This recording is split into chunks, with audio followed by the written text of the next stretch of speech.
नमस्कार, मी श्वेता अंकले. तरुण भारतच्या न्यूज बुलेटिनमध्ये आपल्या सर्वांचे स्वागत. आता पाहूया ठळक घडामोडी.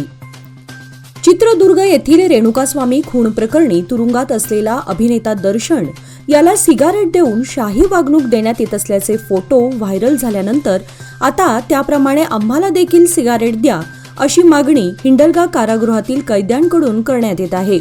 आज रविवारी बेळगाव हिंडलगा तुरुंगात कैद्यांकडून निदर्शने करण्यात आली. यावेळी आम्हाला देखील शाही पाहुणचार प्रमाणे बिडी, सिगारेट आणि तंबाखू देण्यात यावी ही मागणी लावून धरण्यात आली होती. जोपर्यंत आमच्या मागण्या पूर्ण होत नाही तोपर्यंत नाश्ता जेवण करणार नसल्याचं त्यांनी सांगितलं. आज दिवसभर हे नाट्य कारागृहामध्ये सुरूच असल्याचं समजते. सप्टेंबर महिन्याच्या सुरुवातीलाच LPG सिलेंडर महागलाय. आज 1 सप्टेंबर पासून ऑइल कंपन्यांनी LPG सिलेंडरच्या किमतीमध्ये सुमारे 39 रुपयांनी वाढ केली आहे.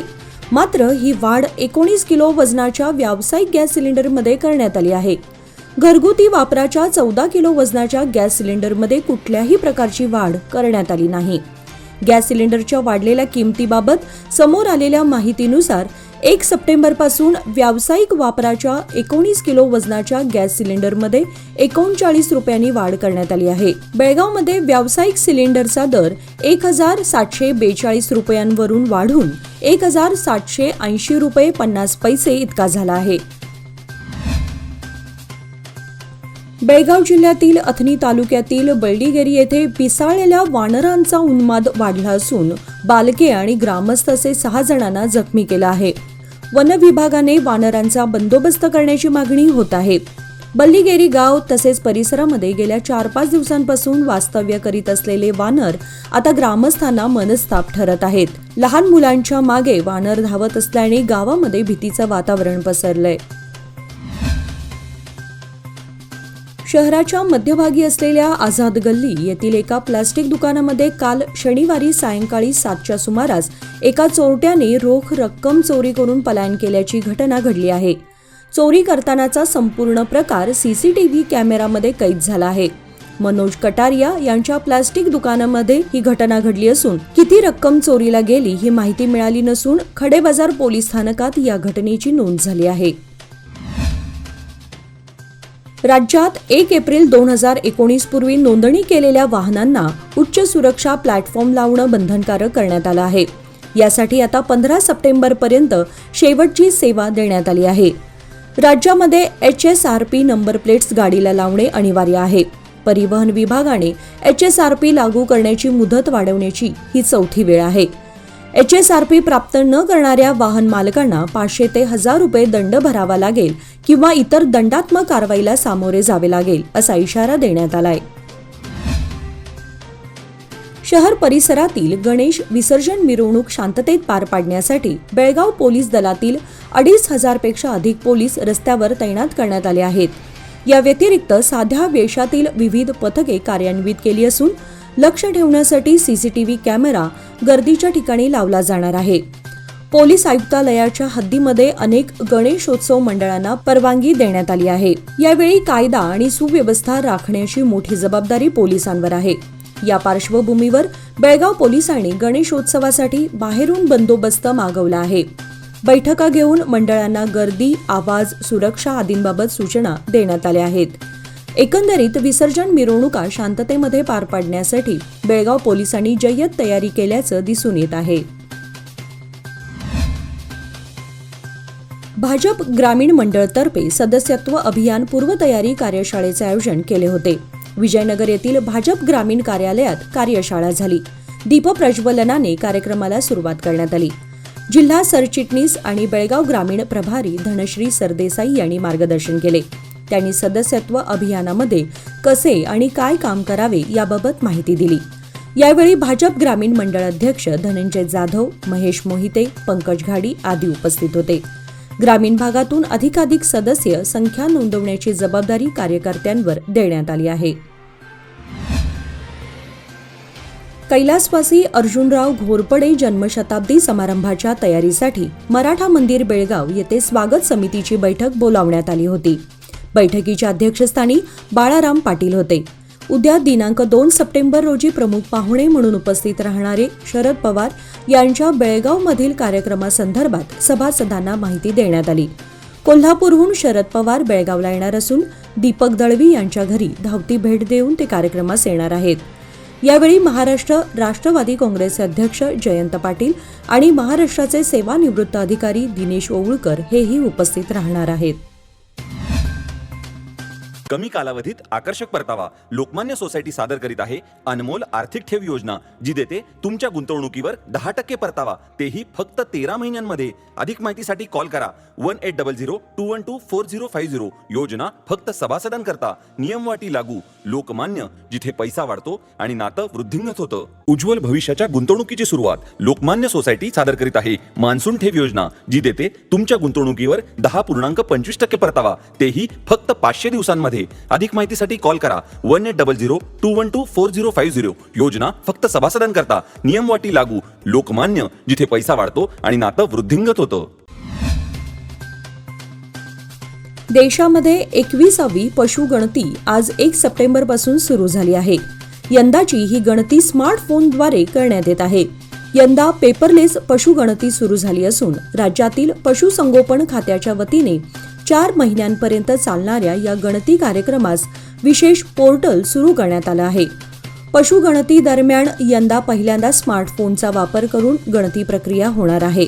यासाठी गणतीदारांना आवश्यक मार्गसूचना देण्यात आली असून आवश्यक प्रशिक्षणही देण्यात आलं आहे. स्मार्टफोनद्वारे गणतीसाठी आवश्यक माहिती संग्रहित केली जाणार आहे. यासाठी केंद्रीय पशुसंगोपन सचिवालयाने 21 लाईव्ह स्टॉक सेन्सस नावाचं स्वतंत्र ॲप विकसित केलं आहे. बेळगाव शहरातील अनेक प्रमुख रस्त्यांवरील चौकांमध्ये मोकाट जनावरांचा वावर वाढत असल्याचं आढळून येत आहे. प्रामुख्याने बस स्थानक, चन्नम्मा चौक, कॉलेज रोड, धर्मवीर संभाजी चौकामध्ये जास्त प्रमाणात मोकाट जनावरे वाहतुकीस अडथळा करून भर रस्त्यात उभारलेली व बसलेली दिसत आहेत.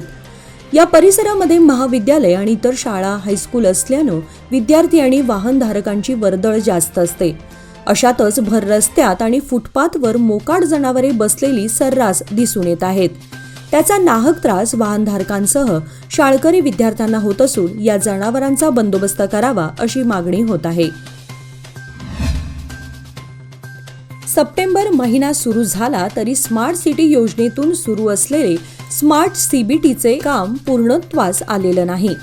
किरकोळ कामे अजूनही सुरूच असून ती पूर्ण झाल्यानंतरच हस्तांतर प्रक्रिया होणार आहे. सीबीटीच्या उद्घाटनासाठी ऑगस्टचा मुहूर्त निश्चित केला जात होता. त्यानुसार जूनमध्येच ऑगस्टपर्यंत हे काम पूर्ण करण्याची सूचना केली होती. पण आता ऑगस्ट संपला तरीही हे काम पूर्ण झालं नाही. स्मार्ट सिटी योजनेमध्ये नव्या इमारतीसाठी 32 कोटी 26 लाख रुपये मंजूर करण्यात आले असून त्यानुसार हे काम होत आहे. शहर गट शिक्षणाधिकारी लीलावती हिरेमठ यांची जिल्हा शिक्षणाधिकारीपदी निवड झाल्याबद्दल शहर गट शिक्षणाधिकारी पद रिक्त आहे. त्यामुळे या जागेवर वर्णी लागावी यासाठी अनेकांनी प्रयत्न सुरू केल्याची माहिती मिळाली. सध्या CRP हिरेमठ यांच्याकडे पदभार दिला आहे. मात्र नवीन गट शिक्षणाधिकाऱ्यांची लवकर नेमणूक व्हावी असे मत शहरवासियांमधून व्यक्त होत आहे. बेळगाव शहर आणि तालुक्यामध्ये अनेक रस्त्यांवरील विद्युत खांब, वाहिन्या, DP, झाडेझुडपे आणि वेलींनी झाकले गेलेत. विद्युत खांबापासून ते दूरवर वाहिन्यांना वेलींनी वेढलं आहे. यामुळे अधिक सुरक्षा हवी तेथेच हेस्कॉमचा निष्काळजीपणा ठळक झालाय. वीज खांबांवर प्रचंड वेली वाढल्या असून अशावेळी विद्युत प्रवाह ओल्या जमिनीवर लांबवर पसरत गेला तर मोठा धोका निर्माण होऊ शकतो. वेली सर्वच तारांवर गुंडाळल्या जात असल्यानं एका तारेचा प्रवाह दुसऱ्या तारेमध्ये जाऊन शॉर्ट सर्किट होण्याचीही शक्यता नाकारता येत नाही. त्यामुळे याकडे हेस्कॉमने लक्ष देणं गरजेचं आहे. ऐन सणामध्ये कांदा, लसूण आणि कोथिंबीरने महिलांचं बजेट कोलमडलंय. पावसामुळे भाजीपाल्यांचं मोठ्या प्रमाणात नुकसान झालं आहे. त्यामुळे बाजारात आवक घटली असून किरकोळ बाजारामध्ये कोथिंबीरची जुडी तब्बल 50 रुपये झाली आहे. लसूणही महागला असून प्रति किलो 300 ते 400 रुपये किलो असा दर झालाय. घटप्रभा, निपाणी तसेच तालुक्याच्या पूर्व भागातून कोथिंबीरीची आवक होते. मात्र पावसामुळे भाजीपाला खराब झालाय. परिणामी कोथिंबिरीचे दर वाढले आहेत. कर्नाटक राष्ट्रवादी काँग्रेसची आढावा बैठक पार पडली. पक्षाचे प्रदेशाध्यक्ष ॲडव्होकेट CS इनामदार यांच्या प्रमुख उपस्थितीमध्ये तसेच बेळगाव जिल्हाध्यक्ष ज्योतिबा पाटील यांच्या अध्यक्षतेखाली राष्ट्रवादी काँग्रेस शरद पवार पक्ष बेळगाव येथे जिल्हास्तरीय बैठक पार पडली. यावेळी पक्ष विस्तार संदर्भात मार्गदर्शन करण्यात आले. जिल्हा राष्ट्रवादी काँग्रेस शरद पवार पक्षाची नवीन कार्यकारिणी करण्यात आली. बैठकीत उपस्थित अल्ताफ सनदी, सोहेल कित्तूर, गौतम कांबळे, राय जाधव, महांतेश कोळुजे यांना पदाधिकार देण्यात आले. महांतेश नगर, अमननगर परिसरामध्ये चोऱ्या, घरफोड्या करणाऱ्या एका जोडगोळीला माळमारुती पोलिसांनी अटक केली आहे. त्यांच्याकडून 7 लाख रुपये किमतीचा ऐवज जप्त करण्यात आलाय. त्या जोडगोळीने फेब्रुवारीमध्येही चोऱ्या केल्याचं उघडकीस आलं आहे.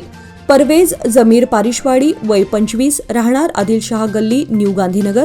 फरहान रियाज अहमद दलायत, वय 22, राहणार गुलाबशाह गल्ली, न्यू गांधीनगर अशी त्यांची नावे आहेत.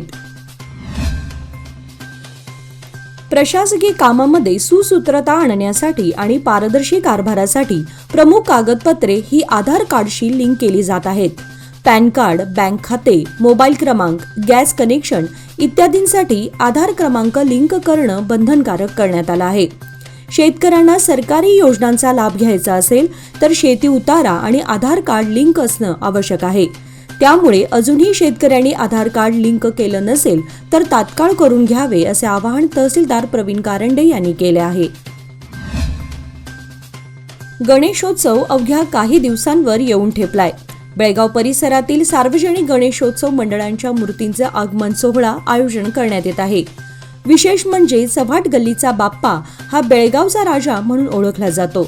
आज रविवारी या सोहळ्याला हजारो गणेश भक्तांच्या उपस्थितीमध्ये ढोल ताशाच्या गजरामध्ये आणि भक्तांच्या जयघोषामध्ये हा सोहळा पार पडला. धर्मवीर संभाजी चौक येथून सोहळ्याला सुरुवात झाली. यावेळी सार्वजनिक गणेशोत्सव मंडळाचे पदाधिकारी तसेच गल्लीतील नागरिक उपस्थित होते. याचबरोबर आजचे बातमीपत्र इथे संपले. अधिक माहिती आणि ताज्या घडामोडींसाठी पाहत रहा तरुण भारत न्यूज चॅनल. तसेच आमच्या चॅनलला लाईक, शेअर आणि सबस्क्राईब करायला विसरू नका. आणि विश्वासार्ह बातम्यांसाठी दररोज वाचा दैनिक तरुण भारत. धन्यवाद.